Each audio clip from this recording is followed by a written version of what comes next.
único que é digno de receber a honra e a glória, a força e o poder, ao Rei eterno e imortal, invisível mas real, a Ele ministramos o louvor. Antes de continuar essa música, eu queria ler o texto que está em 1 Timóteo capítulo 1, versículo 17. E ele diz assim: ao Rei eterno, Deus único, imortal, invisível, seja honra e glória para todos sempre. Amém. Esse é o nosso Deus único, invisível, mas real, verdadeiro, Salvador, Criador dos céus e da terra e das nossas vidas. Vamos adorar Ele, que é o único Deus, o único digno de receber a nossa adoração. Vamos lá. O único que é digno de receber a honra e a glória, a força e o poder, ao Rei eterno e imortal, invisível mas real, a Ele ministramos o louvor. Coroamos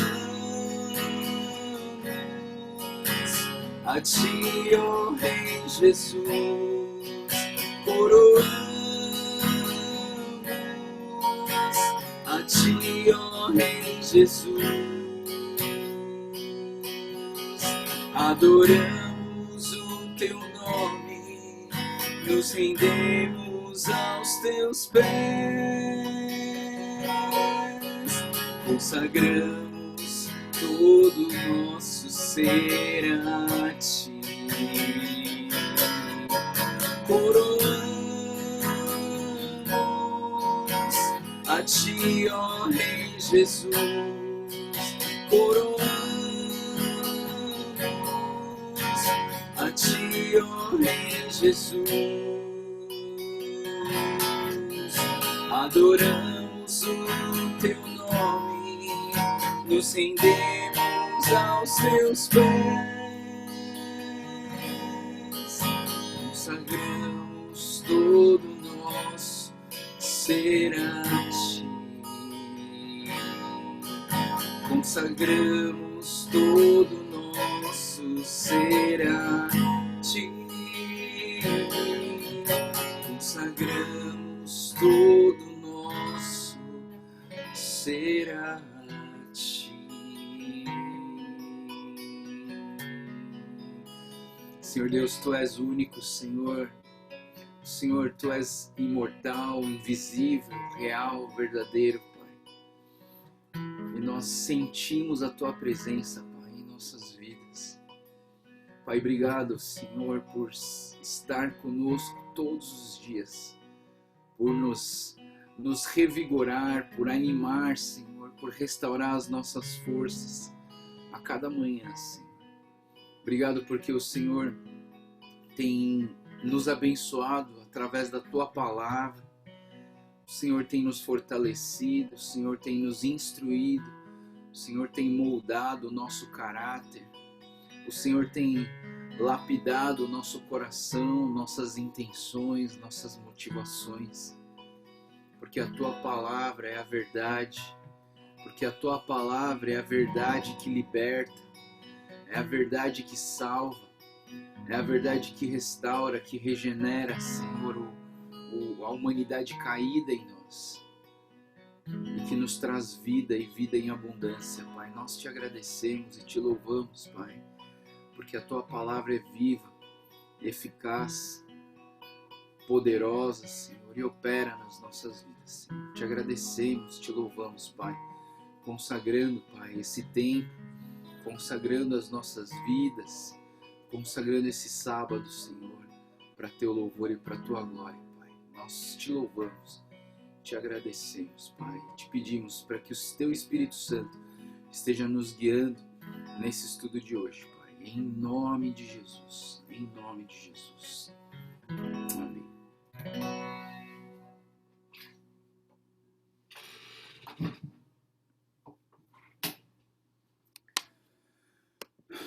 Bom, chegamos na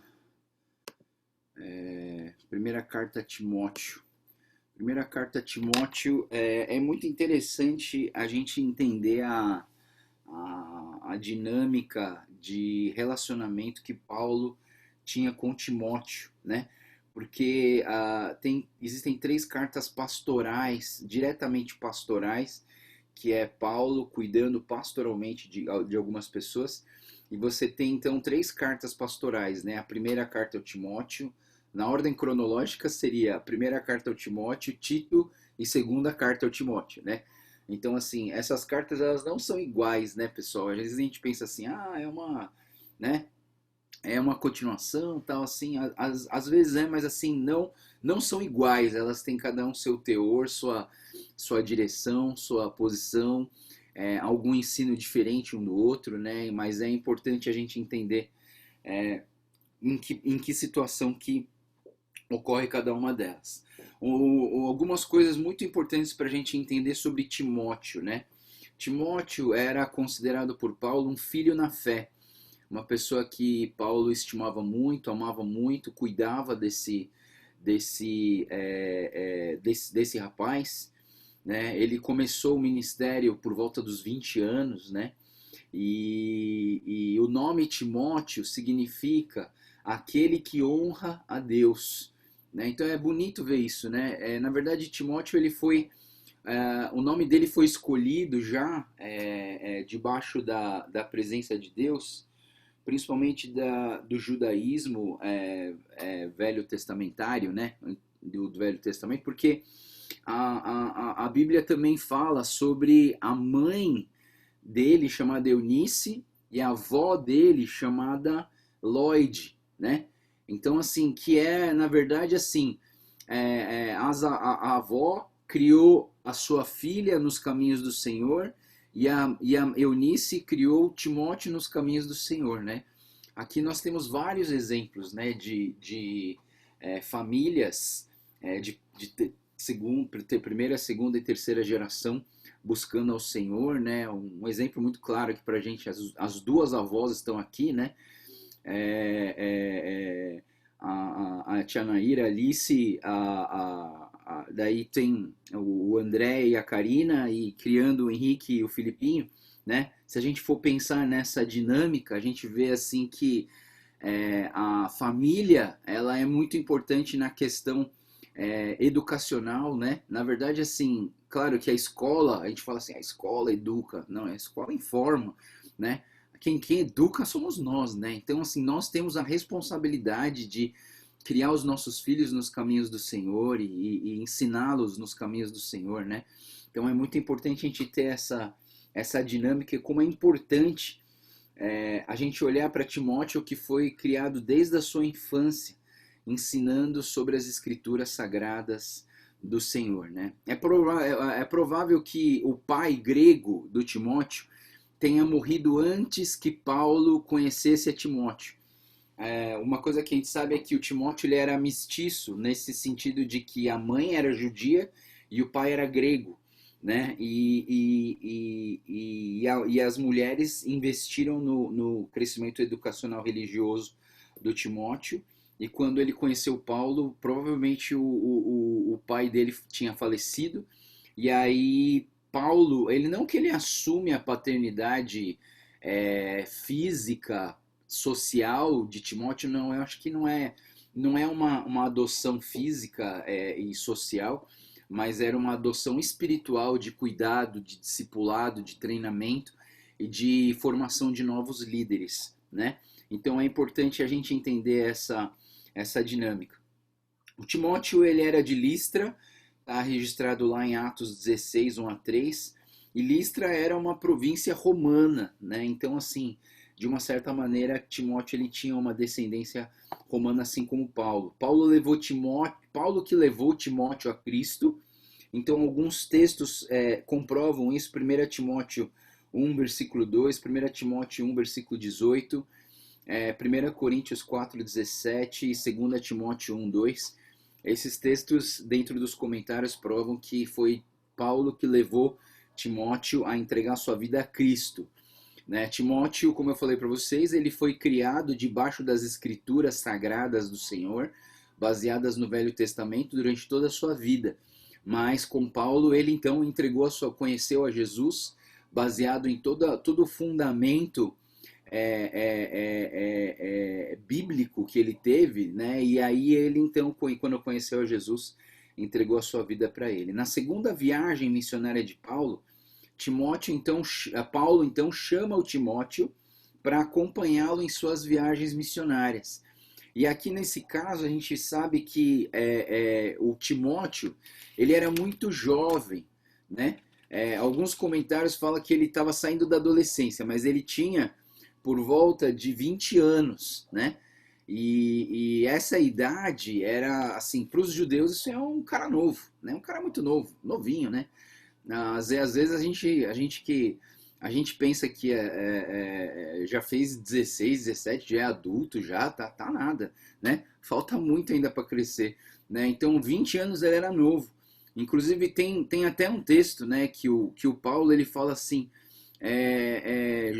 pro Timóteo assim, puxa, você é jovem, mas não considere simplesmente ser jovens, mas que você seja um exemplo para as pessoas, né? Então assim, a gente pode ver que os jovens eles têm muita força, né? Os jovens eles têm esse vigor, essa energia para servir, para fazer as coisas, né? Os nossos jovens estão assim, fantástico da nossa igreja, o trabalho que eles estão fazendo desse projeto de Natal é um negócio fantástico e muitos de vocês vão perceber esse trabalho fantástico dos nossos jovens hoje mesmo, né? Hoje você vai sentir isso no seu coração, tenho certeza que Deus vai tocar no seu coração, ou hoje ou amanhã, mas tenho certeza que você vai sentir esse amor físico das pessoas e principalmente dos jovens que têm trabalhado. Mas Timóteo era um jovem, então eu uso muito essa primeira e segunda carta de Timóteo para trabalhar com os jovens. Porque aqui você tem muitas instruções pastorais, muitas instruções básicas sobre maturidade, sobre vida cristã, sobre boas escolhas, sobre conduta para com as pessoas, sobre ministério, sobre doutrinas. Então, Paulo ele está trabalhando com um jovem aqui e é interessante a gente investir na vida desse jovem. O Timóteo era um jovem piedoso, ele era um discípulo de Paulo, por acompanhar Paulo em todas as suas viagens. Ele era não só discípulo, mas ele era amigo de Paulo. E ele era um colaborador de Paulo, porque Paulo, muitas vezes, quando ele tinha uma estratégia para ir para algum lugar e ele não podia ir, ele enviava Timóteo, né? Então Timóteo era meio que praticamente uma extensão de Paulo, né? Quando Paulo precisava ir para algum lugar e ele precisava se multiplicar, e aí Paulo enviava o Timóteo, né? E eu vejo que, assim, a gente tem, eu e a Débora, a gente tem coordenado esse trabalho chamado Rice Movement, né? E um dos pilares do Rice Movement é Empower the Next Generation. Empower the Next Generation significa, assim, dar poder para a próxima geração, sabe? Às vezes, por exemplo, nós temos uma igreja, né? Uma igreja que tem todas as idades. Às vezes, quando você tem todas as idades, então assim, você coloca um cara muito jovem lá na frente, as pessoas ficam falando assim, pô, mas ele é muito jovem para estar lá, tá, não sei o quê, né? Ah, eu conheço esse jovem, ele não tem maturidade, não sei o quê. Mas assim, o movimento Rice, ele tem ele tem essa capacidade de se mover nesse sentido, né, de dar poder para o jovem. Então, lá no movimento no movimento Rise, a gente coloca os jovens para pregar, a gente coloca os jovens para coordenar trabalhos, para interceder pelas pessoas, né? E às vezes você que entra na sala de oração depois do culto, né? Você vai na sala de oração, tem 2 jovens lá orando pela sua vida, né? Então é muito bonito você ver essa questão de que o jovem ele precisa adquirir responsabilidades. Mas a gente tem que estar preparado também, né, pessoal? Vou dizer para vocês, a gente tem que estar preparado para sofrer as consequências disso também, né? Porque como o jovem muitas vezes não tem tanta maturidade, ele às vezes é levado pela emoção ou pelo simples guiados pelo prazer. Então, se eles estão gostando de uma coisa que eles fazem, aí eles fazem. Se eles não estão gostando mais, eles não querem mais fazer, né? Então, assim, existe um pouco de maturidade. E eu vejo assim, não só nos jovens, mas essa imaturidade existe em todas as idades, né? Mas eu creio que é importante a gente aprender com essa carta de Timóteo a lidar com os jovens também, ensinar os jovens. Paulo, ele ensinava o Timóteo e ele treinava o Timóteo para ser a representação dele e de Jesus para as igrejas que ele enviava. A primeira carta de Timóteo, né? Timóteo, nessa primeira carta, o que Timóteo estava fazendo? Timóteo era jovem, mas ele já estava pastoreando a igreja de Éfeso. A igreja de Éfeso é uma das igrejas mais difíceis de se pastorear por conta da diversidade, por conta da diversidade não só étnica, mas a diversidade social e a diversidade geracional, né? Então, assim, tinha gente de todas as idades, tinha gente de todas as classes sociais e tinha gente de várias etnias diferentes. Então, para você ver a complexidade de você pastorear, sendo jovem, uma igreja tão com uma diversidade tão grande. Então, assim, Timóteo tinha algumas dificuldades e Paulo escreveu essas cartas, tanto para encorajar como para ensinar Timóteo nos caminhos do Senhor. Uma coisa interessante, né, é que Paulo ele não fala muito sobre doutrina básica da vida cristã nessas cartas, porque como Timóteo andou com Paulo direto, então todas as doutrinas que Paulo pregava já estavam embutidas no coração de Timóteo. Então Paulo ele vai ser muito prático, ele vai ser muito dinâmico nessa questão, talvez de organizar as palavras para que a doutrina ficasse mais clara, né? Às vezes a gente quer entender a doutrina da fé cristã e a gente não entende, sabe por quê?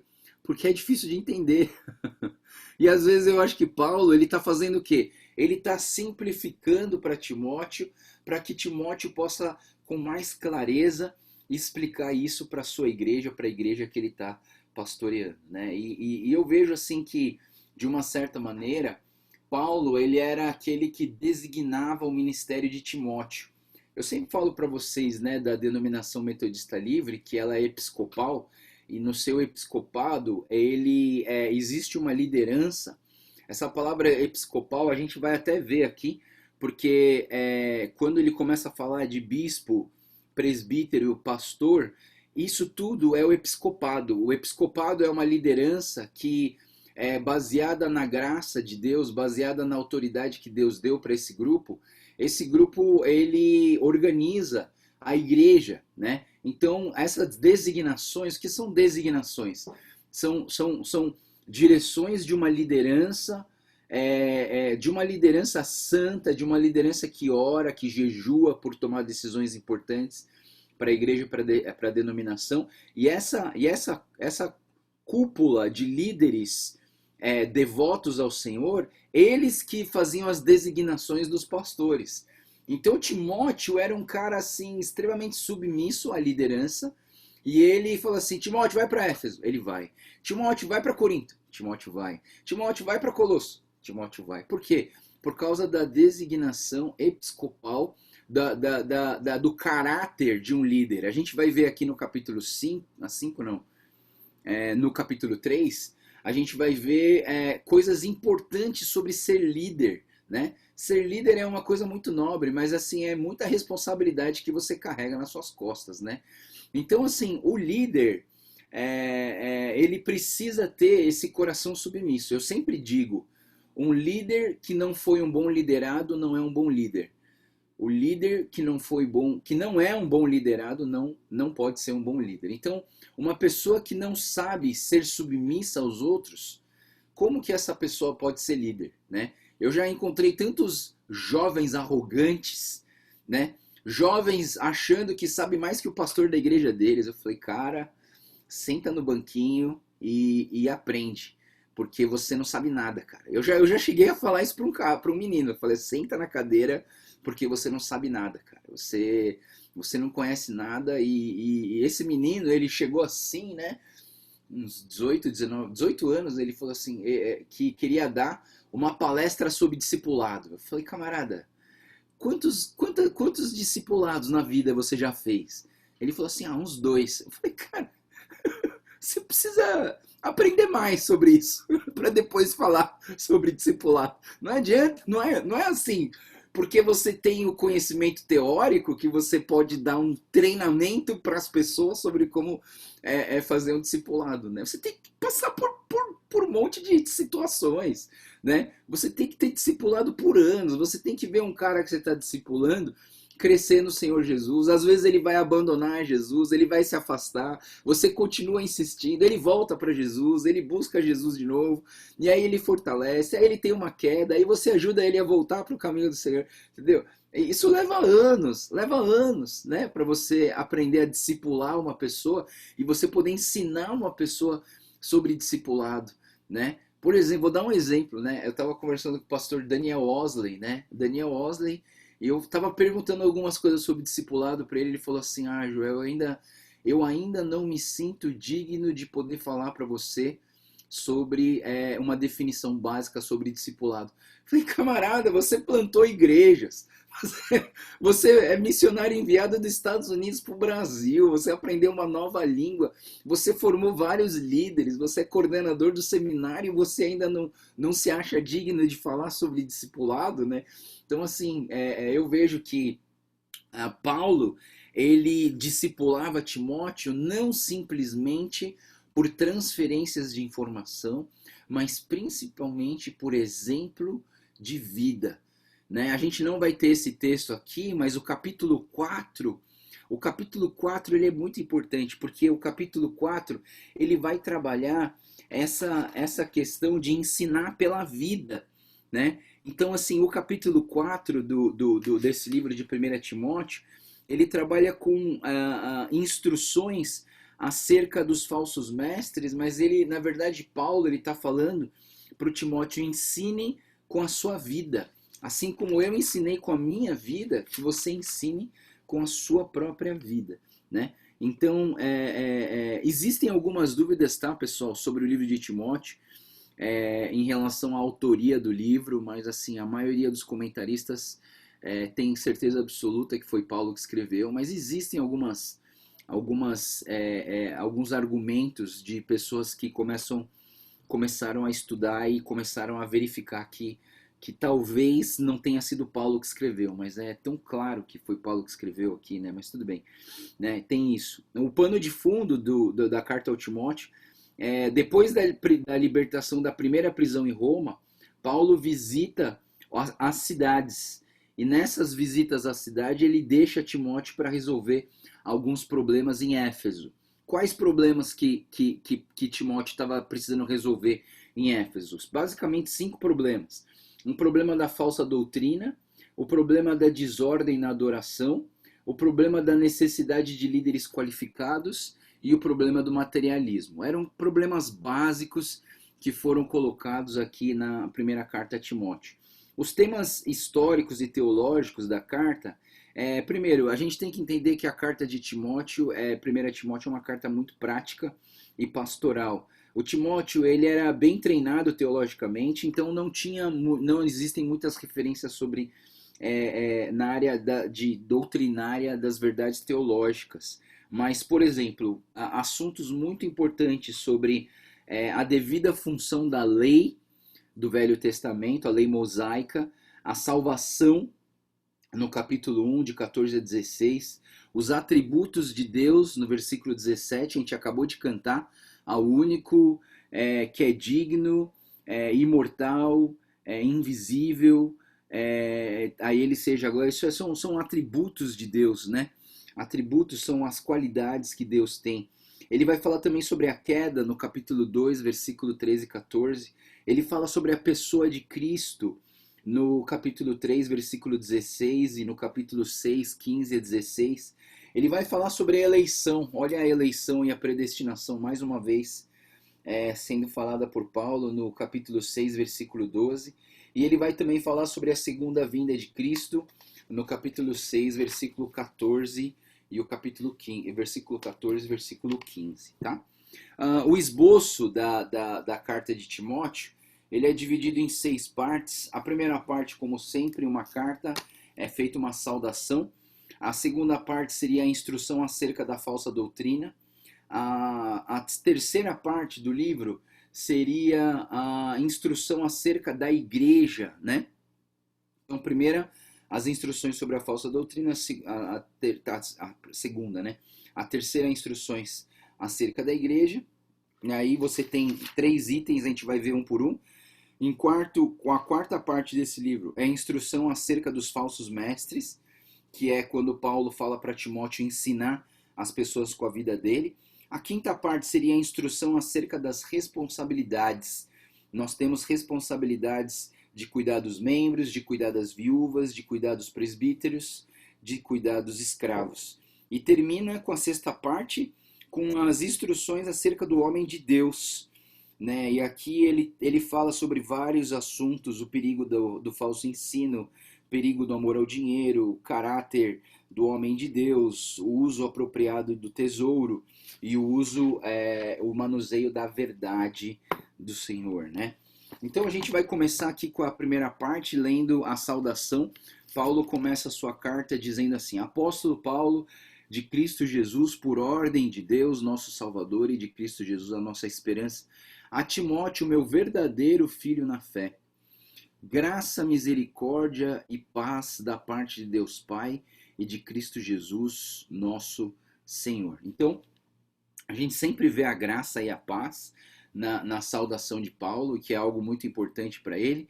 E aí começa então essa primeira parte, tirando a saudação, a primeira parte dessa carta, que é as instruções em relação aos falsos mestres ou aos falsos mestres da lei, ou as instruções acerca da falsa doutrina, que vai do capítulo 1, versículo 3 até o versículo 20.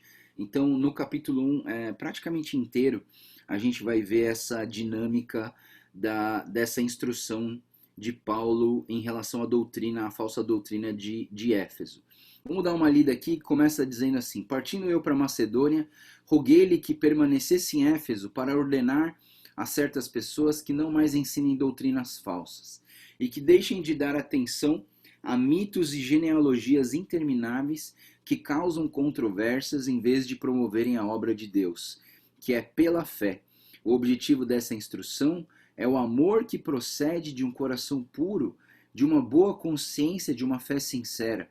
Alguns se desviaram dessas coisas, voltando-se para discussões inúteis, querendo ser mestres da lei quando não compreendem nem o que dizem, nem as coisas acerca das quais fazem afirmação categórica. Até aqui a gente vê o que, né? Que as pessoas aqui, alguns mestres da lei falsos aqui, eles estavam trazendo, na verdade, motivos para brigar, né? Então eles estavam pegando o conteúdo da palavra e criando lendas e criando mitos, né? E falando que não era verdade, falando que isso aí é só uma história da carochinha. E eu vou dizer para vocês, hoje nós temos uma linha teológica que é chamada de teologia liberal, que a gente tem que tomar muito cuidado. A teologia liberal, ela procura descrever a Bíblia como um conto de fadas, como, isso tudo não existiu não. Ixi, esse milagre aí, não existiu não. O que? Jesus nasceu da Maria, da Virgem Maria, sem relação sexual? Ixi, isso aí tá viajando, né? Então todos esses milagres, né, eles são refutados pelos liberais ele dizendo que todas essas coisas eram uma forma de se contar sobre o evangelho, que nada disso realmente existe, né? Então, assim, o que acontece? Existem pessoas que gostam de brigar por doutrina, que gostam de entrar em conflito por questões de doutrina, e eu conheço presbiterianos que gostam de brigar, arminianos que gostam de brigar, batistas que gostam de brigar, e vive nessa briga, né? Teve um dia que eu fui fazer uma intermediação, né? Na verdade, estava vindo um arminiano roxo para dar uma palestra na Imelda de Santana, e eu fui lá ajudar para fazer a intermediação, né? Para fazer essa discussão com ele e pegar as perguntas das pessoas e debater. E eu percebi que esse camarada conhece muito da Bíblia, mas assim, ele é muito briguento. Muito briguento. É muito assim, não, que eles estão errados, que eu tô certo, que o que eu sei é a verdade, né? Então, assim, a gente sempre vai ter esse tipo de gente, né? Eu prefiro ser uma pessoa que ganha as pessoas. Eu posso até perder uma briga, mas eu gosto de ganhar as pessoas. Eu gosto de querer estar com as pessoas. Eu prefiro criar laços do que criar barreiras, né? E eu acho que Jesus Cristo ensina isso para nós. Ao invés de criar barreiras, criar laços entre as pessoas. Porque os laços podem esclarecer, né? Talvez eu não consiga te convencer hoje das informações erradas que você baseia a sua vida. Mas vamos andar junto, né? Vamos andar junto.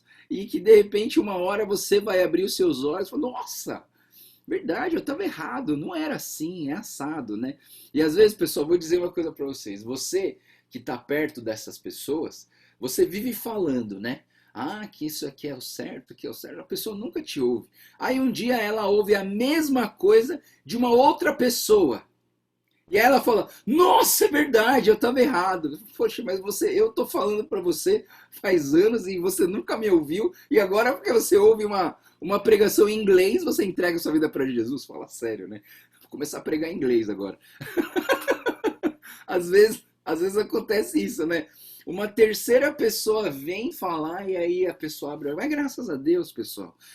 O mais importante, eu acho, é a gente criar vínculos com as pessoas, porque esses vínculos podem, uma hora, ser úteis para que a pessoa seja esclarecida da sua fé, né? Então, o que estava acontecendo aqui é isso, né? Algumas pessoas estavam atrapalhando o desenvolvimento de crescimento espiritual do povo de Deus na igreja de Éfeso.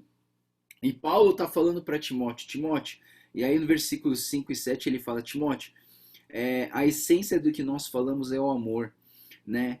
Não vamos nos voltar para discussões inúteis, né? Querendo ser mestre. E aí ele fala que algumas pessoas queriam ser mestre, mas não sabe nada, né? A pessoa não estudou bastante para você poder defender um ponto de vista tão difícil de falar, né? Às vezes a gente, eu creio assim, né? O que você aprendeu, que você tem aprendido aqui na devocional, pode falar, pode comentar com as pessoas o que você aprendeu, né? Só que eu penso assim, não vai dar uma de professor, né? Não vai querer agora dar palestra sobre o assunto da predestinação. Você não sabe nada da predestinação. É uma coisa, o que eu passei aqui para vocês é assim, sei lá, é uma página de um livro de 1000 páginas sobre a predestinação, né? Então, assim, eu tô falando para vocês o que a gente olha na Bíblia, o que a gente enxerga, mas tem muito mais coisa sobre isso. Tem muitos pontos de vista de que a predestinação não está certa, que é uma coisa que a gente entende errado, é um equívoco doutrinário, né? Então, assim, tem muita coisa. Não vai pegar um assunto desse sabe, chegar e falar assim, deixa eu dar uma aula sobre o escatológico e sobre os tempos apocalípticos. Não dá, né? Eu acho que você pode pegar várias coisas do que a gente está aprendendo aqui e compartilhar com as pessoas Você agora tem uma bagagem para você pregar o evangelho, para você falar da reconciliação, para você falar da cruz, para você falar da obra de Cristo, para você falar da divindade, da deidade de Cristo. Deidade é Deus, Jesus é 100% homem, 100% Deus, né? Você tem tantas verdades que você tem aprendido, não vai pegar aquelas mais difíceis, né, para querer ensinar as pessoas, né? Vamos buscar o mais simples, né? Que eu acho que é mais fácil. Versículo 8 aqui, então, ele começa falando sobre a lei. E ele diz assim: sabemos que a lei é boa, e se alguém usa de maneira adequada, também sabemos que ela não é feita para os justos, mas para os transgressores insubordinados, para os ímpios pecadores, para os profanos irreverentes, para os que matam pai e mãe, para os homicidas, para os que praticam imoralidade sexual e os homossexuais, para os sequestradores, para os mentirosos, para os que juram falsamente, para todo aquele que se opõe à sã doutrina. Essa sã doutrina se vê no glorioso evangelho que me foi confiado, o evangelho do Deus bendito. Então aqui, pessoal, eu queria que você entendesse, aqui Paulo ele está explicando a importância da lei, né? A lei, eu peguei até esse comentário que achei muito bonito. Ele diz assim: a lei é boa e útil porque a lei reflete a vontade santa de Deus em seu padrão justo, para cumprir o seu propósito de revelar ao pecador os seus pecados. É interessante, né? A lei, ela tem o seu papel dentro da vida cristã. Imagina se não houvesse a lei e a gente dependesse só do que o Espírito Santo fala no nosso coração. Pessoal, às vezes, quando você fala, o Espírito Santo falou para mim, a gente precisa avaliar se o que o Espírito Santo falou para você é realmente do Espírito Santo ou veio da sua especulação humana na sua cabeça. Isso pode acontecer, né? Você começar a misturar o pensamento humano com o pensamento daquilo que Deus tem para você. Pode misturar, pode dar problema, mas o que é irrefutável, o que não dá para ir contra? A palavra de Deus. E a lei aqui, ela está falando que a lei ela reflete a vontade santa de Deus e ela revela ao pecador o seu pecado, né? Então ela aponta, toda a lei, pessoal, de Deus, ela aponta para a necessidade de um Salvador. A lei, ela é algo que revela o diagnóstico do pecado. Vou falar uma coisa para vocês, né? Quando você vai no médico, né? Hoje em dia é assim. Você vai no médico, daí o médico fala: oi, o que você tem? Ah, eu tenho isso, isso, isso. Daí ele começa a escrever no papel. Eu falei: o que você está escrevendo? Os exames, você vai fazer exame. Aí você vai fazer o exame no Delboni, no Fleury, no, sei lá, no mais não sei o que, no DB, sei lá. Você vai fazer exame, não é verdade? Você vai fazer coletar sangue, você vai fazer raio-x, eletrocardiograma. Isso é a lei. A lei, ela revela para você os problemas que tem no seu corpo. Mas a lei não cura, você entende? Você não vai no Delboni, no Fleury para ser curado. Lá você só vai para ser diagnosticado. Então a lei, o papel da lei é revelar o pecado em nós. É a gente olhar para o espelho e perceber que existe erros em nós, que existe sujeira no nosso rosto, que o cabelo está errado, que a roupa está do avesso. Você entende? Então a lei, ela é um centro de diagnóstico, é um espelho que a gente olha para nós mesmos e enxerga aquilo que a gente não está conseguindo ver e a gente entende que tudo isso que eu estou fazendo é pecado. A imoralidade sexual, a homossexualidade, a arrogância, que mais? Insubordinação. Pessoal, insubordinação e ser irreverente. Aí tem um negócio assim, meio pesado, né? Matar pai e mãe, né? E eu fiquei pensando assim, eu só conheço o caso daquela Suzana, uma menina chamada Suzana que matou os pais para pegar a herança dos pais, né? Mas sabe, pessoal, que eu tava pensando, eu tava olhando para isso, eu falei, poxa, por que a Bíblia fala de matar pai e mãe, sabe? E sabe que quando eu parei para orar e falei, poxa Deus, por que você coloca essa frase tão terrível, né? Porque isso não acontece sempre. Você não vê filho matando pai todo dia. Mas eu vou dizer uma coisa para vocês, pessoal. Quando os filhos se enfiam nas drogas, eles estão matando seus pais. Quando os filhos decidem por serem homossexuais, eles estão matando seus pais. Quando os filhos desonram seus pais, eles estão matando seus pais.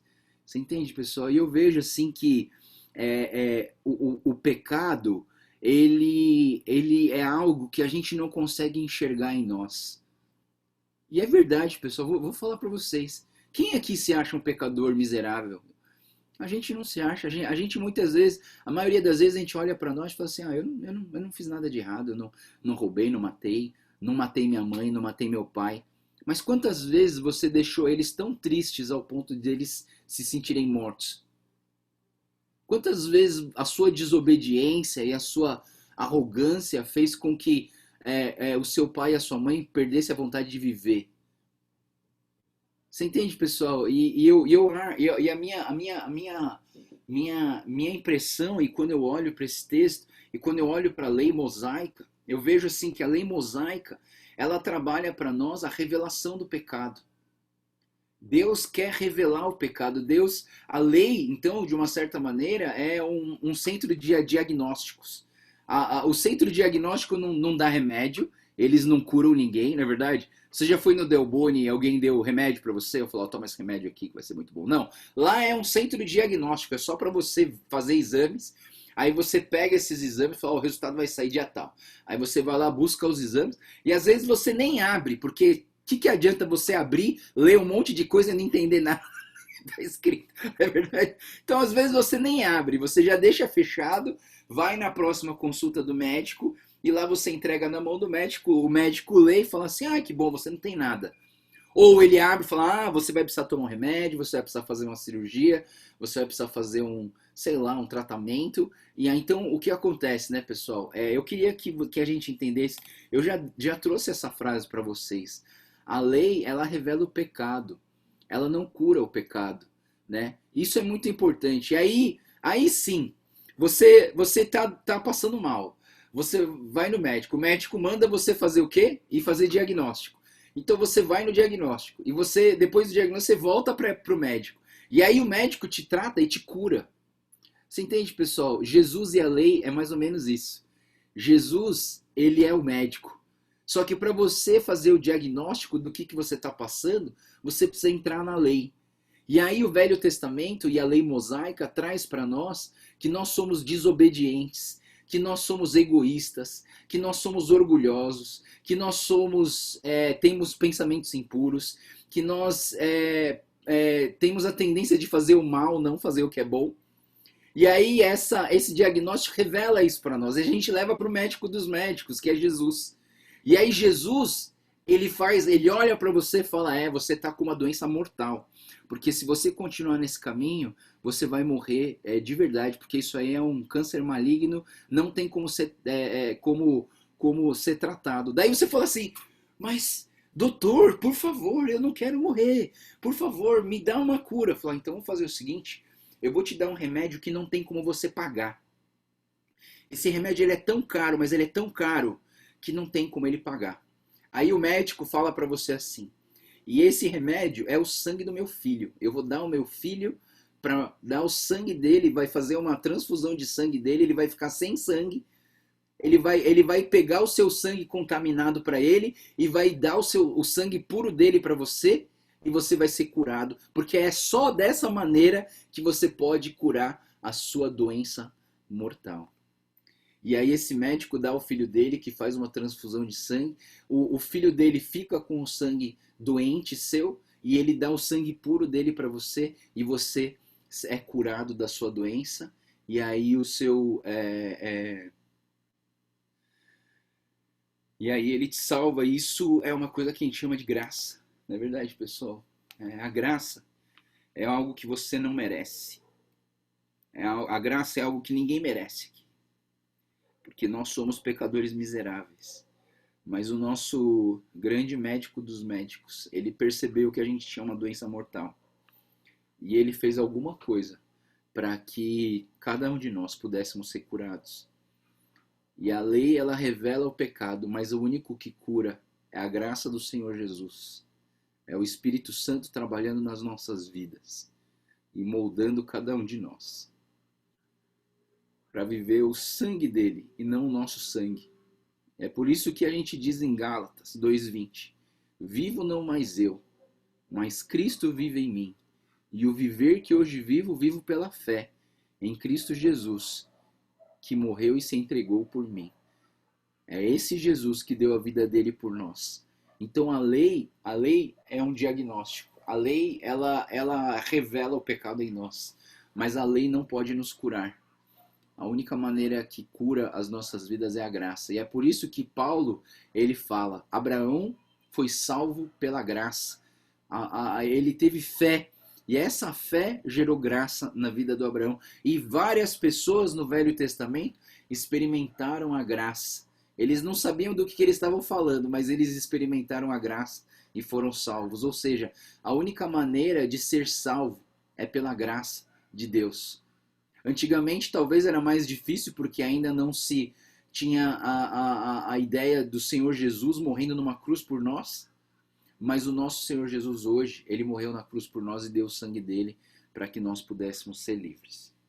Vamos lá, senão a gente não termina hoje. Capítulo 2, então, ele vai trabalhar essa questão.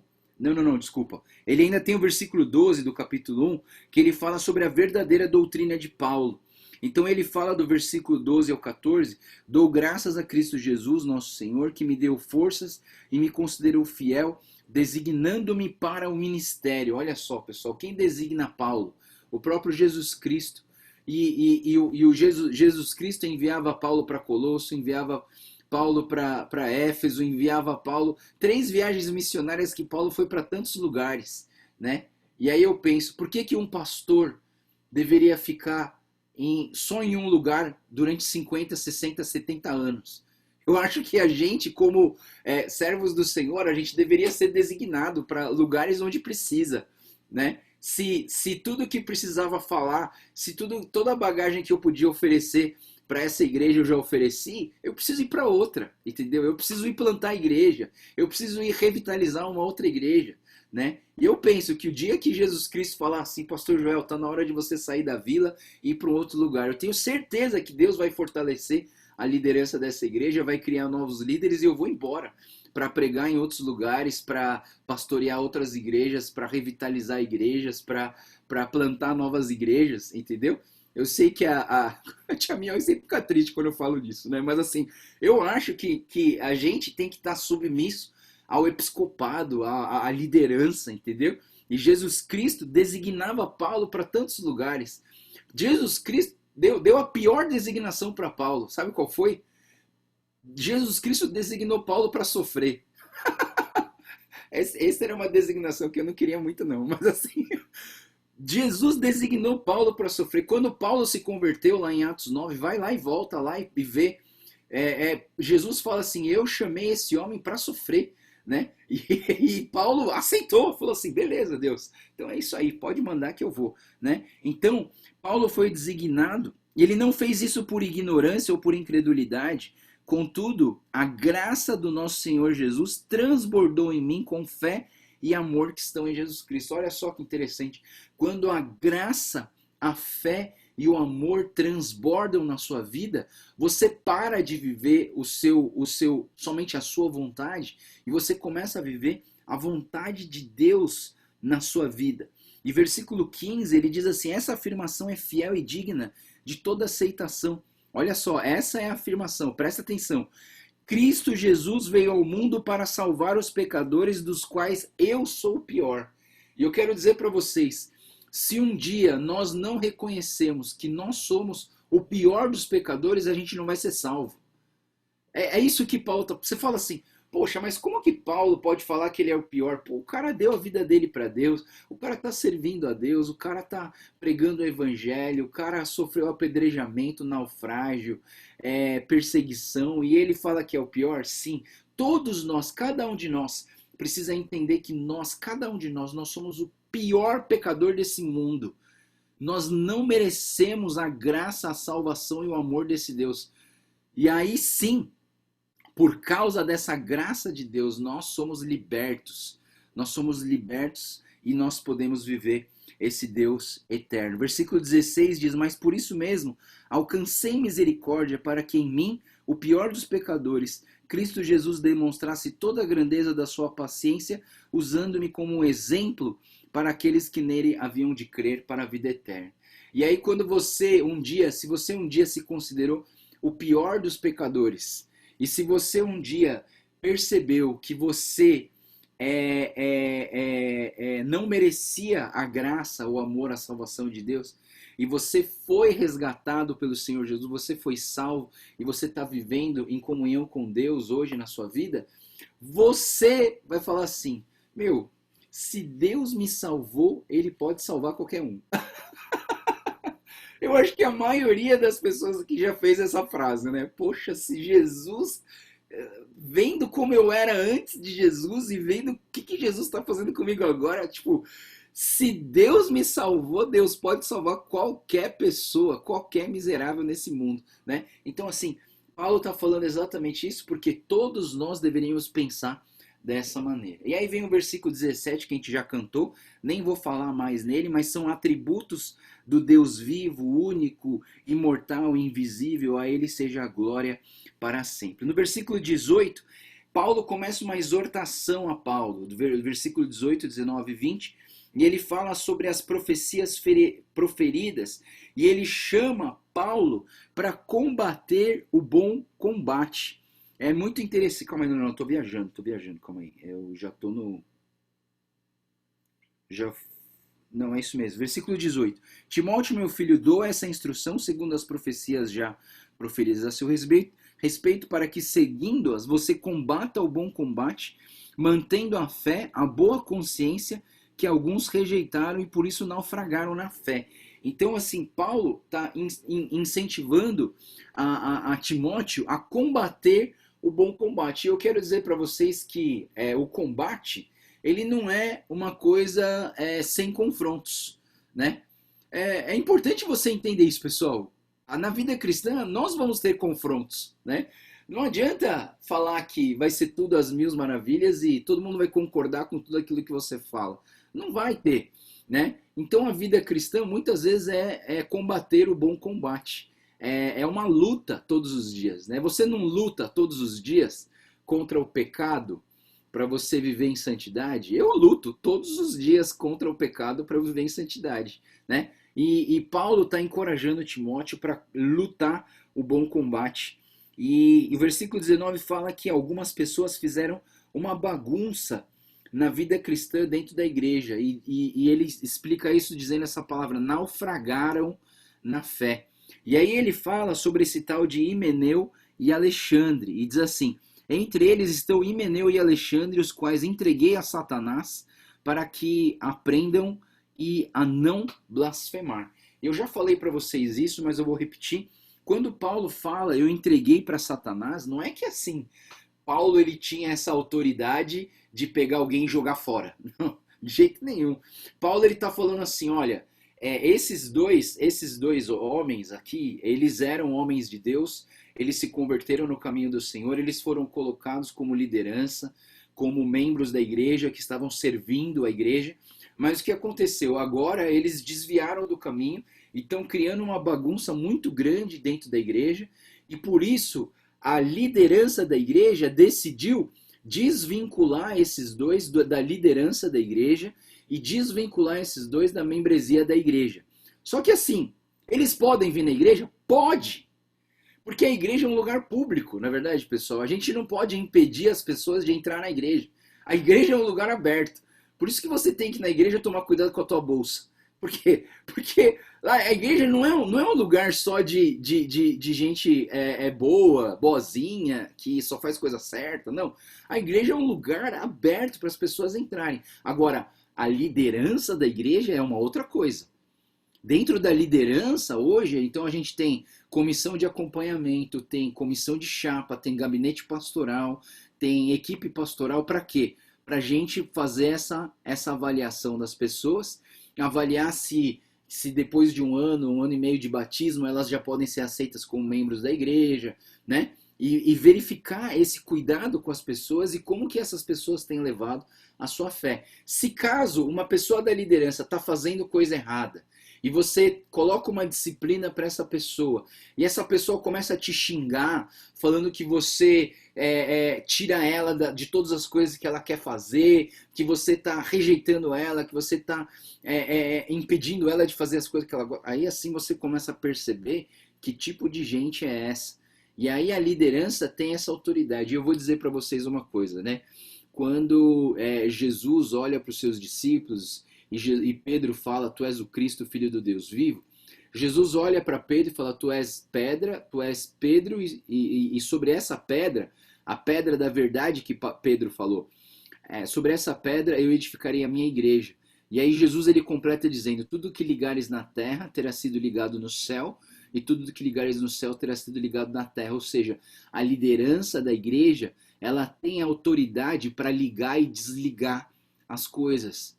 Porque essa autoridade foi dada para a igreja. E a igreja aqui está falando não só a igreja, aquele prédio que a gente tem na Praça Guaraci, número 16, não. A gente está falando aqui da autoridade que Deus deu para a liderança em batizar as pessoas, em aceitar as pessoas como membro, em realizar a Santa Ceia, em orar a pregação, em orar a oração sacerdotal. Você entende, pessoal, que existe uma ordem dentro dessa igreja e essa ordem foi dada para a liderança e a liderança tem essa autoridade dentro da igreja. Por isso que Paulo, ele está falando isso para Timóteo. Timóteo, você é o pastor da igreja. Então, quando você é o pastor, então você tem essa autoridade de ser líder, de ligar e desligar, né? Claro que a gente não faz isso sozinho, a gente tem uma liderança conjunta que ora junto, que jejua, que separa um tempo para orar pela igreja, que ama a igreja, que se dedica pela igreja e que toma essas decisões não debaixo da sua própria opinião humana e pessoal, mas debaixo de oração e debaixo da graça e da palavra de Deus. Né? Então, por isso que quando Paulo fala sobre Himeneu e Alexandre, não é que ele simplesmente jogou fora esses homens, não. Eles foram retirados da liderança para que eles não mais blasfemassem ou falassem a coisas erradas e confundissem as coisas da igreja, dizendo que eram líderes da igreja. Porque se você tem uma posição de liderança na igreja, então de uma certa maneira as pessoas te ouvem. Então, quando você tira essa pessoa da liderança da igreja, ela perde, as suas palavras perdem força ao ponto de você poder disciplinar essa pessoa e ensinar ela a falar da maneira correta. Né? Então, foi isso. Paulo não expulsou eles da igreja, eles podem vir na igreja quando eles quiserem, mas Paulo, com a sua liderança e junto com Timóteo, tirou Himeneu e Alexandre do cargo de líderes para que eles pudessem aprender a não blasfemar contra a palavra de Deus. Vamos lá, capítulo 2, então, ele começa a falar sobre as instruções acerca da igreja, né? E no capítulo 2, ele começa do versículo 1 ao 8, falando sobre a importância da oração. Antes de tudo, recomendo que se façam súplicas, orações, intercessões e ações de graça por todos os homens, pelos reis e por todos os que exercem autoridade, para que tenhamos uma vida tranquila e pacífica, com toda a piedade e dignidade. Isso é bom e agradável perante Deus, o nosso Salvador, que deseja que todos os homens sejam salvos e cheguem ao conhecimento da verdade. Então veja só, ele vai falar sobre a importância da oração, e ele fala 4 tipos de oração aqui. Ele fala sobre súplicas, orações, intercessões e ações de graça. Quando ele fala sobre súplicas, ele está falando que a súplica, na verdade, é um clamar. A súplica é quando você grita de dor, sabe? Já gritou de dor? Quando você chutou o pé da cama com o dedinho do pé, aí você dá aquele grito, ai, Jesus, né? Se você é crente, você fala ai, Jesus, né? Se você não é crente, você solta um palavrão. Mas assim, geralmente quando dói, a gente grita, a gente suplica, né? É uma criança, quando ela cai no chão e ela começa a chamar mãe. Nós suplicamos ao Senhor quando nós estamos passando por momentos difíceis.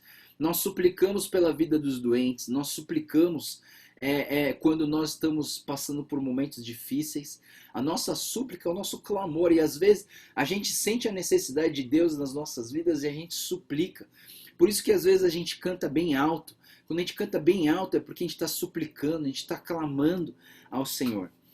O segundo tipo ele fala de orações, mas oração no sentido de relacionamento pessoal com Deus, sabe? Você não precisa toda hora estar suplicando ao Senhor. Você pode acordar e bater um papo com Deus e desabafar com Deus e falar: Deus, eu preciso de Ti, Deus, eu tô passando por isso, estou passando por aquilo, né? Você pode ter a oração de relacionamento.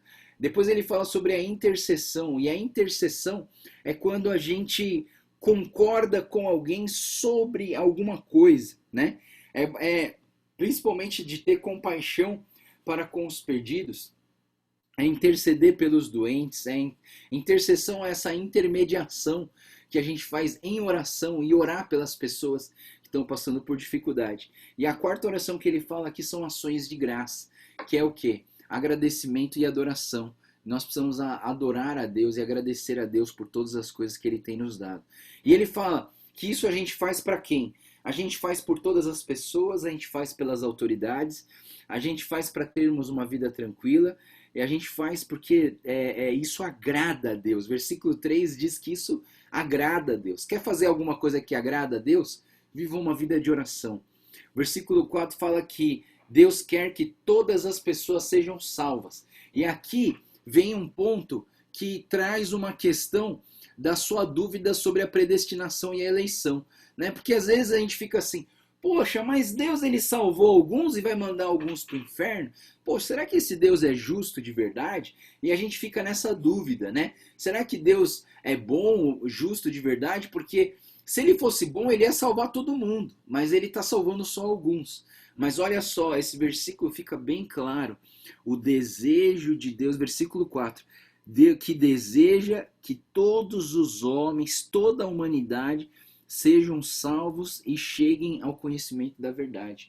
É desejo do Senhor que todos sejam salvos, pessoal. Mas a realidade é que nem todos serão salvos. Você entende o que eu estou falando, pessoal? Eu quero que você tire essa minhoca da sua cabeça, essa minhoca de: Deus não pode predestinar, Deus não pode eleger umas pessoas para ser salvo e eleger umas pessoas para ir para o inferno. A gente não pode, você não pode, tire essa minhoca da sua cabeça e coloca isso na sua cabeça. O desejo de Deus é que todos sejam salvos e que todos conheçam a verdade. Acontece que, na real, não são todos que vão aceitar o Evangelho do Senhor Jesus. Não são todos que vão ser salvos, porque na perspectiva de Deus, de um Deus eterno, ele já sabe quem vai ser salvo e quem não vai ser salvo. Então a predestinação e a eleição, ela está baseada não aos olhos dos homens, mas ele está baseado aos olhos de Deus, né? Então assim, você não pode julgar o que Deus determina. Deus já determinou, então tá assim. A coisa andou dessa maneira, é por isso que a gente está andando dessa maneira. Então assim, a gente precisa ter esse entendimento da coisa, tá? Deus realmente quer que todas as pessoas sejam salvas. E o versículo 5, ele traz mais um daqueles um só. Um só Deus, um só mediador e um só homem, Cristo, o qual se entregou. E aqui Paulo está falando mais uma vez sobre a trindade de Deus. Deus é um só Deus por conta de Deus Criador dos céus e da terra, Deus Pai.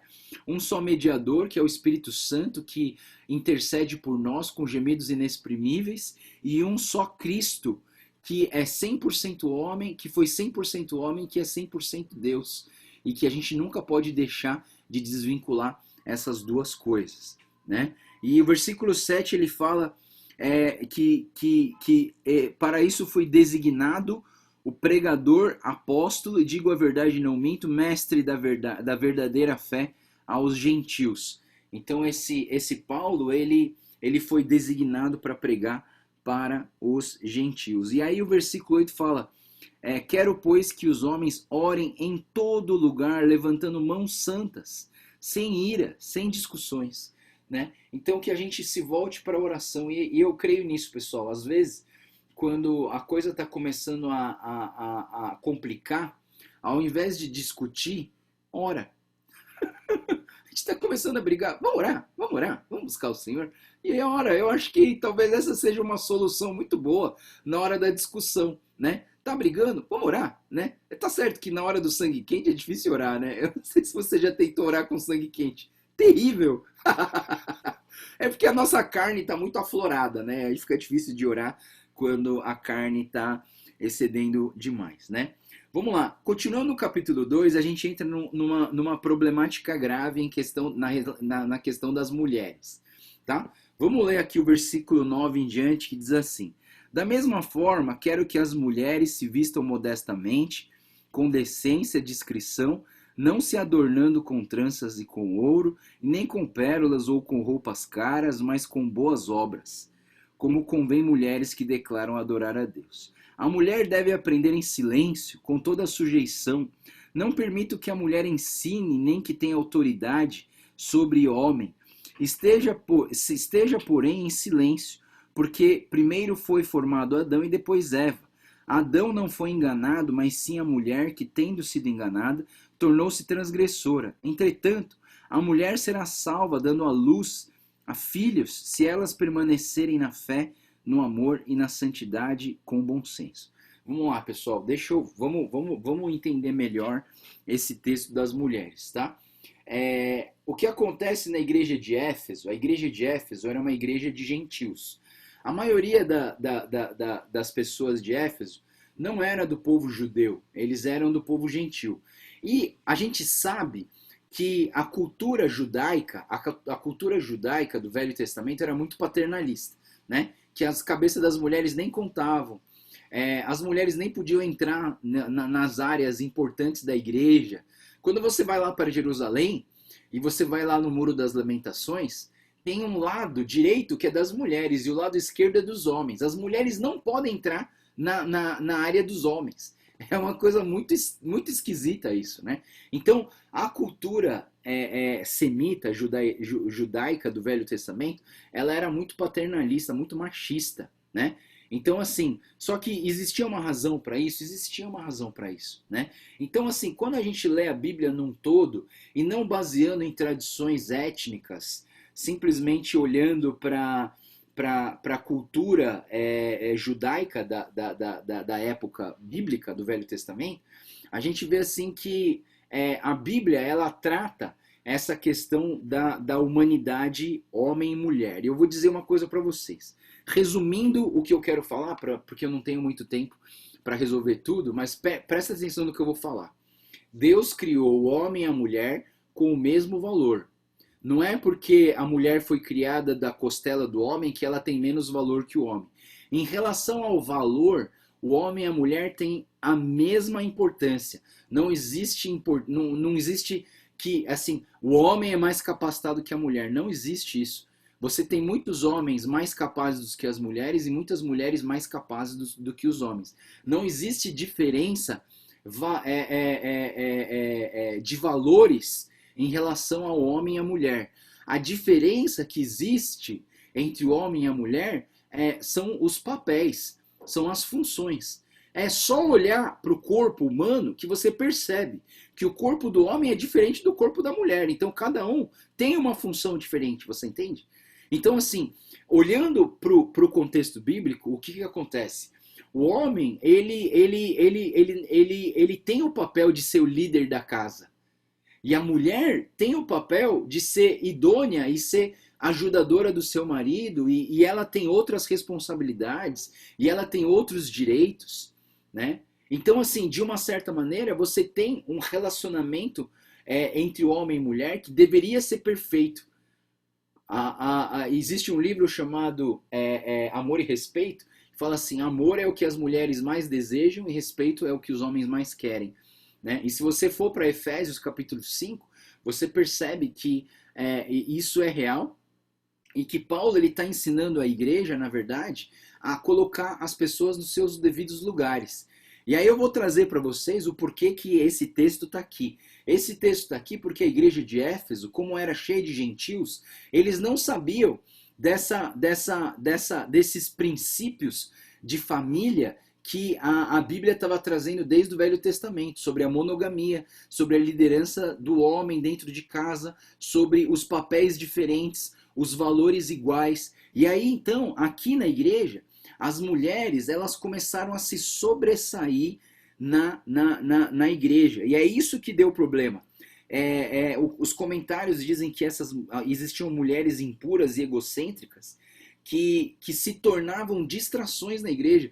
Pessoas que iam com roupinhas assim, meio que sensuais demais e atrapalham a questão da igreja, né?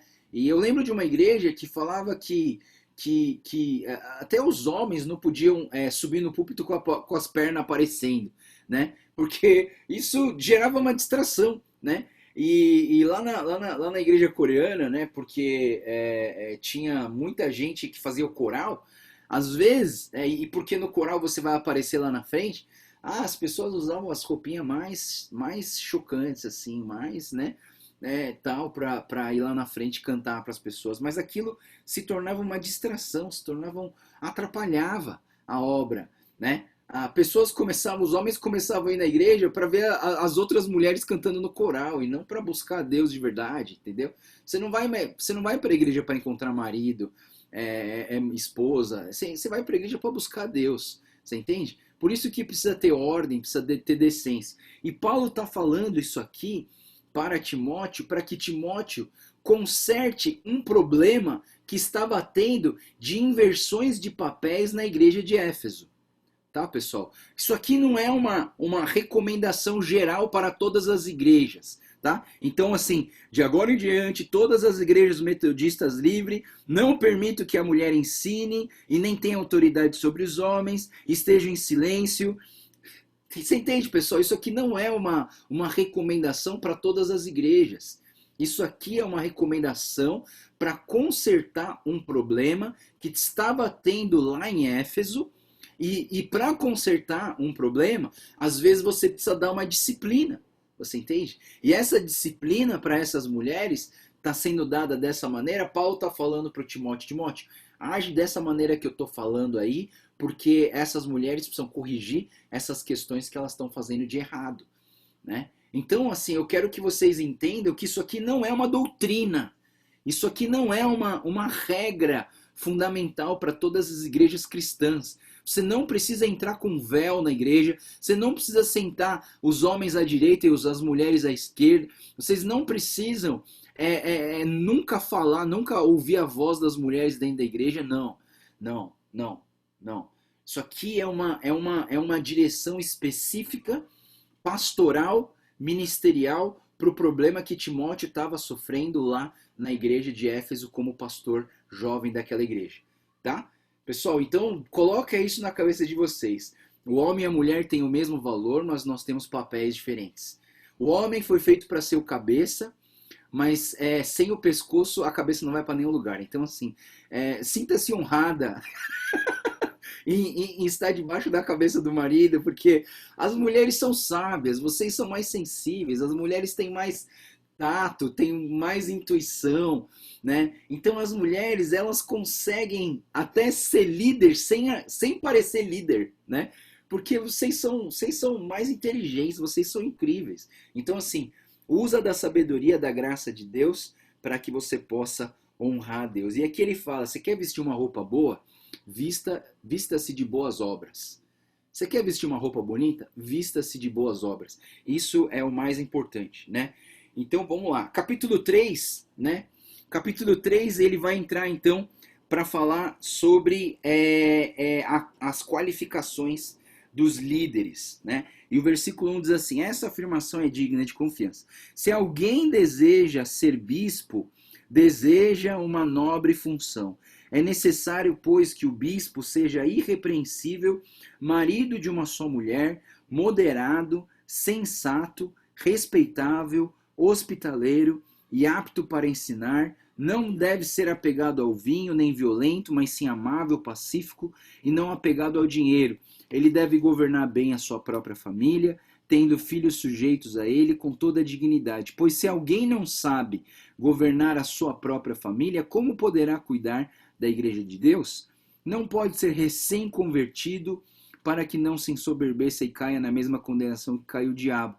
Também deve ter boa reputação perante os de fora, para que não caia em descrédito e nem na cilada do diabo. né? Então, assim, aqui ele está falando sobre os presbíteros, né?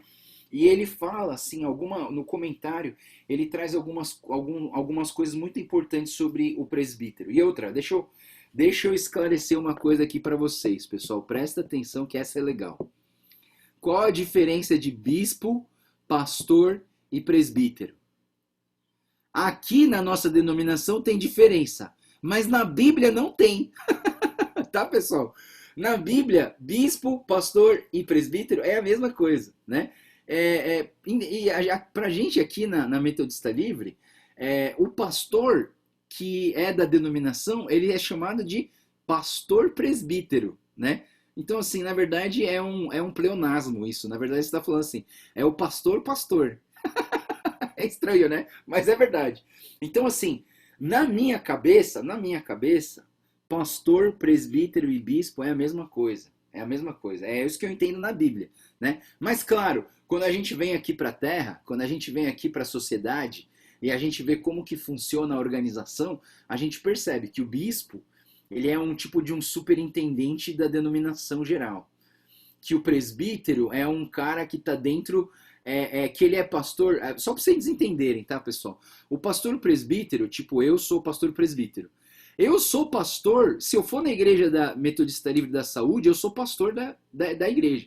Se eu for para Diadema, eu sou pastor da igreja. Se eu for para o Carrão, eu sou pastor da igreja. Porque o pastor presbítero, ele é um pastor que é de toda a denominação, dentro do nosso conceito denominacional. O pastor local, não. O pastor local, se ele é pastor local da vila, ele não é pastor em Diadema. Ele não é pastor em Santana. Ele não é pastor em Mogi. Mas o pastor presbítero, onde ele for, ele é pastor da igreja. Né? É claro que a gente não vai invadir a autoridade do pastor. Né? Você não vai chegar, não vou chegar na igreja de Mogi, chegar para o pastor Paulinho e falar assim, ó, pastor Paulinho, eu sou pastor aqui, deixa que eu resolvo as coisas aqui na palavra. Não, claro que não, né? Ele é o pastor da igreja, ele que tá controlando lá, no sentido dele ser o líder e o pastor que está pastoreando aquele rebanho, né? Eu não vou chegar e falar isso, mas em relação aos direitos, sim. Mas vamos voltar aqui, porque o comentário que eu li do MacArthur, ele traz uma coisa muito interessante. MacArthur, ele é um cara que escreve muitos livros sobre liderança. Então ele traz para nós aqui, quando fala sobre bispo, pastor e presbítero, ele traz 5 coisas importantes que um líder deve exercer, que um bispo deve exercer, que um pastor deve exercer, que um presbítero deve exercer. Primeiro, ele precisa exercer liderança. 1 Timóteo capítulo 5, versículo 17, diz assim: os presbíteros que lideram bem a igreja são dignos de dupla honra, especialmente aqueles cujo trabalho é a pregação e o ensino. Né? Dupla honra, né? Então, assim, na verdade, o papel do líder, do presbítero, bispo e o pastor é liderar as pessoas, é conduzir as pessoas. É claro que se você conduzir pro lado errado, o líder vai tomar toda a bronca, porque ele está segurando a responsabilidade nas suas costas. Então é importante a gente entender esse papel do pastor. Outra coisa que o pastor coloca aqui, que o MacArthur coloca, que o papel desse bispo, pastor e presbítero é de pregar e ensinar. Né? Então, assim, eu sou assim totalmente contra um cara que fala assim, não, eu fui ordenado pastor, mas eu não fui ordenado para pregar. Eu não prego. Não. Por favor. Todo líder, todo pastor, presbítero, bispo tem que pregar. Né? E assim, eu acho que assim, quando você rejeita a não pregar num culto, é uma coisa assim que para mim me parece um absurdo. Né? Eu acho que assim, todo pastor deveria pregar por ter esse cargo. Terceira coisa que o MacArthur fala sobre o líder é que o pastor, presbítero, bispo, ele precisa ajudar os fracos espirituais. Ou seja, na fraqueza espiritual, 1 Tessalonicenses 5, 12 a 14 fala isso. Seja aquele que ajuda os fracos, que ensina os fracos a caminhar na fé.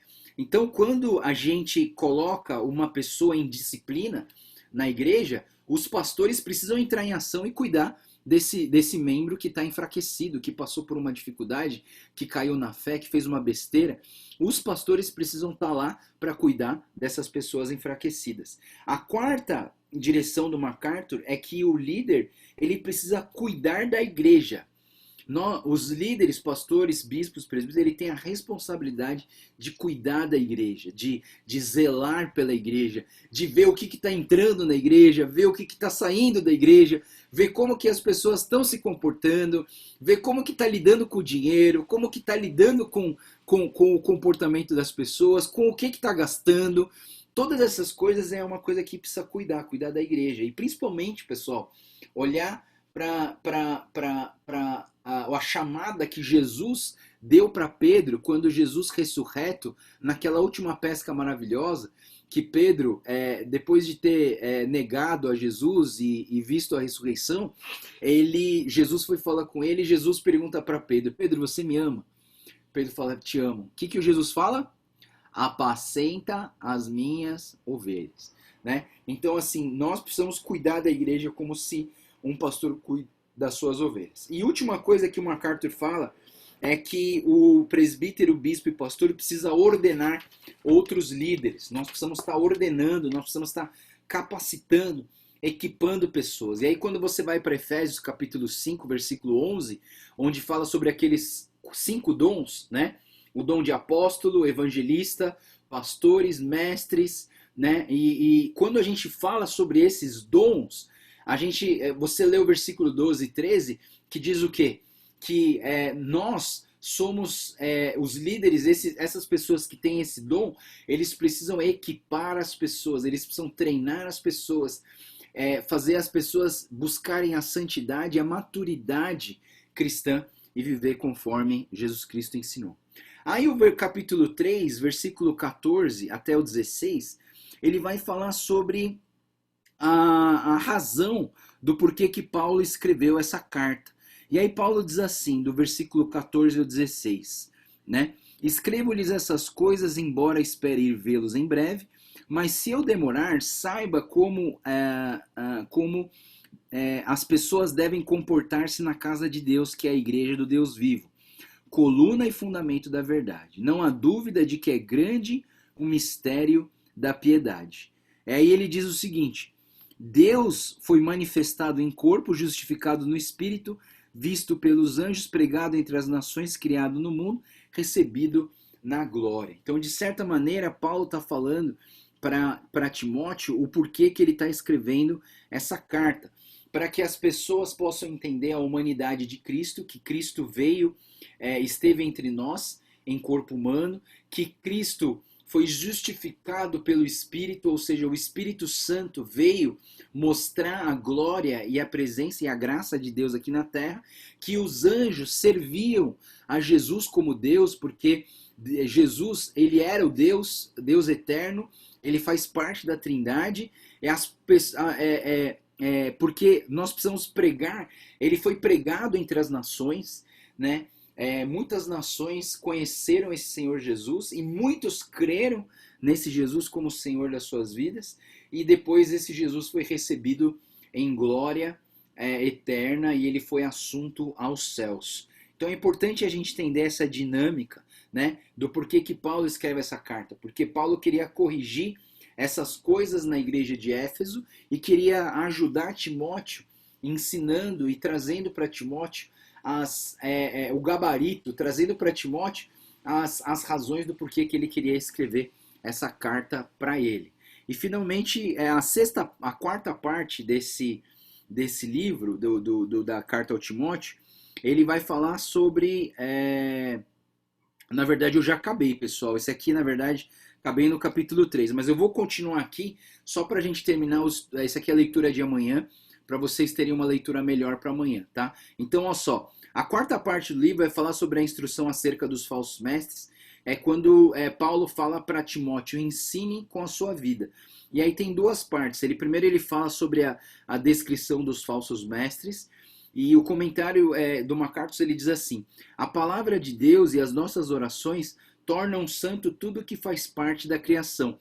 E eu vou dizer uma coisa para vocês, o capítulo 4, versículo 1 a 5, ele está falando aqui que algumas pessoas estavam começando a criar novas leis, né? Criar novas leis de tipo ser vegetariano, ser vegano, sei lá, começar a criar algumas doutrinas, alguns ensinamentos. Ele fala assim: o consumo de alimentos criou para serem recebidos com ação de graça pelos que creem e conhecem a verdade. Pois tudo que Deus criou é bom e nada deve ser rejeitado se for recebido com ações de graça, pois é santificado pela palavra de Deus e pela oração. Então tudo que você come, né, às vezes a gente pensa, isso aqui é impuro, isso aqui eu não vou comer. Mas assim, tudo que é santificado pela palavra e pela oração, você pode consumir. O versículo, por isso que eu penso, né, eu acho que a Karina um dia me falou uma coisa muito interessante, né, que tudo que ela ganha, ela consagra para o Senhor.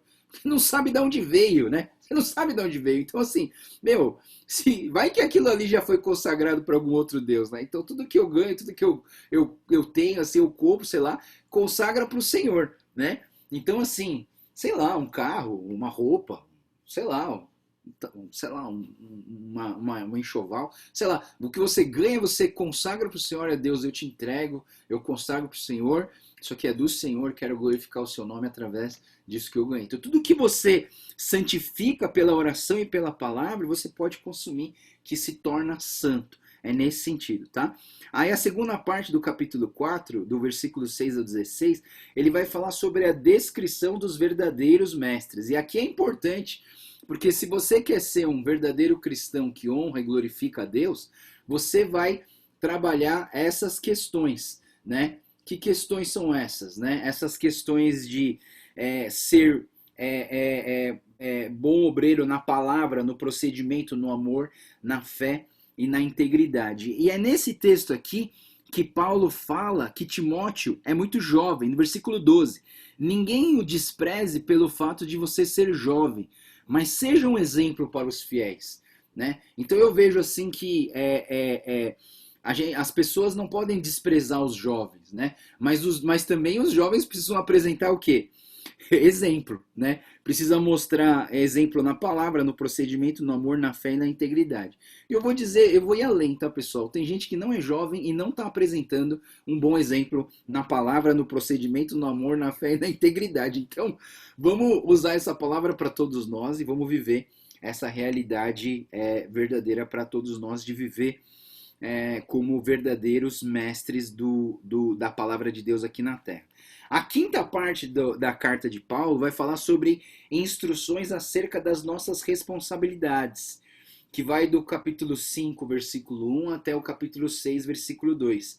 E ele primeiro vai falar, o versículo 1 e 2, sobre as responsabilidades sobre os membros da igreja, para a gente cuidar, para a gente tomar cuidado com as pessoas. Ele diz assim: não repreenda asperamente o homem idoso, mas exorte-o como se ele fosse seu pai, e trate os jovens como irmãos, as mulheres idosas como mães, as moças como irmãs e com toda a pureza. Então é interessante que Paulo, ele está falando, principalmente para Timóteo, que é jovem, e ele tem uma igreja multigeracional. Quando você for repreender uma pessoa mais velha, chama essa senhora, essa senhora mais velha de senhora, chama o senhor mais velho de senhor, respeita como se fosse o seu próprio pai, né? E aí você pode corrigir, mas você tem o respeito, né? E eu vejo assim, né? A gente, às vezes a gente precisa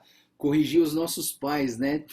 Depois que a idade vem e depois que os nossos filhos se tornam adultos, acho que a gente começa a tomar bronca dos filhos, né? Eu conheço um pai que falou pra mim: Joel, eu morro de medo do meu filho. Falei, como assim? Você morre de medo do seu filho? Ah, meu filho me dá umas broncas. Então é interessante, né? Eu acho que assim, a gente não pode perder o respeito, mas a gente, de uma certa maneira, também tem que ensinar, né? Então, assim, tudo isso faz parte do cuidado com a membresia. Depois ele vai trazer um longo texto sobre as viúvas, né? Aqui no capítulo 5, de 3 a 16, ele vai falar sobre as viúvas. Até tem um probleminha aqui que até eu estava falando com a Débora, porque tem um texto aqui que ele é bem suscetível a más interpretações, né? Que é o versículo 16, ele fala assim: se alguma mulher crente tem viúvas em sua família. Não. Ele fala das viúvas jovens. As viúvas mais velhas, acima de 60 anos, elas precisam ser cuidadas pela igreja e tal, mas as viúvas novas não podem ser colocadas nessas listas, porque elas podem ser na ociosidade. É uma coisa complicada, mas assim, se um dia você ler esse texto e tiver algum problema, você vem me falar, porque também Paulo está sendo pontual com alguns problemas que aconteceram na igreja de Éfeso. Não está dando uma doutrina geral. Você tem que separar o que é doutrina geral do que é palavras específicas da carta pastoral para Timóteo resolver os problemas de Éfeso, tá, pessoal? Aí o capítulo 5, versículo 17 a 25, fala sobre as responsabilidades da igreja em relação aos presbíteros, né? O que os presbíteros precisam fazer. E também ele fala assim: não amordace o boi enquanto está debulhando o cereal. O trabalhador merece seu salário. Não aceite acusação contra um presbítero, se não for apoiada contra 2 ou 3 testemunhas. Então, pessoal, se alguém vier falar mal do seu pastor, primeiro, precisa averiguar se isso é verdade. Segundo, se for só uma pessoa ou só duas, nem ouve, né? Espera ver a verdade para depois você tomar uma posição em relação a esse ataque que algumas pessoas fazem para os pastores. E tem, pessoal, parece que não, mas tem ataques para os pastores, né? Então tem que tomar cuidado com isso. Então, assim, é um cuidado quem tem as responsabilidades. Outra responsabilidade que ele faz é no capítulo 6, versículo 1 a 2, em relação aos escravos. Ele termina com a sexta parte da carta, do capítulo 6, do versículo 3 em diante, que vai falar sobre as instruções para as pessoas que querem viver com Deus. E ele fala o perigo dos falsos ensinos, o perigo do amor ao dinheiro, o perigo do caráter do homem, como que o caráter do homem de Deus deveria ter, o uso apropriado do tesouro e o uso e o bom manuseio da palavra da verdade, que é a palavra de Deus. Amém? Bom, é isso, pessoal. Eu passei aqui porque vai ter amanhã vocês vão ler esse texto de 1 Coríntios desse texto, e aí a gente vai continuar na segunda-feira. Aliás, pessoal, eu tenho um problema na segunda-feira. Eu estava até pensando em cancelar o da segunda-feira, porque o meu pai vai fazer uma cirurgia no Hospital Oswaldo Cruz. Ele vai fazer uma cirurgia no ombro e ele sempre gosta que eu leve ele lá, né? Então, assim, eu fiquei de levar ele para o hospital e ele vai ser internado às 11 horas. Então, eu preciso estar lá às 10 horas com ele, fazendo a internação, tudo. Não vou poder estar. Duas opções. Primeira opção, fazer a devocional às 8 horas da manhã. Segunda opção, eu deixar gravado e depois vocês assistem, que vai ser o estudo da segunda carta ao Timóteo, tá? Então, assim, eu vou orar aqui com Deus e eu vou ver qual das duas opções é a melhor, mas uma delas eu vou fazer. Mas eu vou avisar antes, tá, pessoal? Não vai ser muito em cima da hora, mas a primeira ideia seria fazer a devocional às 8 horas da manhã na segunda-feira, ou eu deixar gravado e depois vocês assistem a devocional do 2 Timóteo, tá? Então, assim, depois vocês me falam, só me manda no pessoal aí, não precisa mandar no devocional não, mas manda no pessoal. Eu prefiro a segunda, eu prefiro a primeira, né? Sei lá, vocês vêm aí, mas eu vou decidir, porque também essa semana tem sido bem cansativa, ainda tenho que terminar a pregação de amanhã, tem muita coisa boa para falar na pregação de amanhã, né? E bastante coisa que está acontecendo aí na igreja, do Natal, e o pessoal já vai começar a preparar o Natal lá na igreja, então tem muita coisa boa acontecendo, né? Então vou pedir para vocês estarem com tranquilidade aí, que vai dar tudo certo, a gente vai ler a Bíblia inteira esse ano, em nome de Jesus, tá bom? Vamos orar? Senhor Deus, muito obrigado, Pai, pela primeira carta de Paulo a Timóteo. Foi muito bom poder ver uma direção pastoral sobre as nossas vidas como membros da igreja, nossa vida como líderes da igreja. E Deus, obrigado pela tua palavra que sempre nos conforta, que nos dirige, que nos molda e nos conduz. Abençoa, Deus, a vida de cada um aqui, que o Senhor esteja protegendo e guiando os seus caminhos e que eles possam sempre confiar em Ti e viver de uma maneira digna do Evangelho do Senhor Jesus. Obrigado, Pai, pela Tua presença nas nossas vidas, que o Senhor continue a falar aos nossos corações. Oramos tudo isso agradecidos, em nome do Senhor Jesus. Amém. Beleza, pessoal, Deus abençoe vocês, tenham um ótimo sábado e a gente se vê amanhã no culto às 9h30, tá bom? Deus abençoe, pessoal. Tchau, tchau, a gente se vê amanhã. Tchau, pessoal.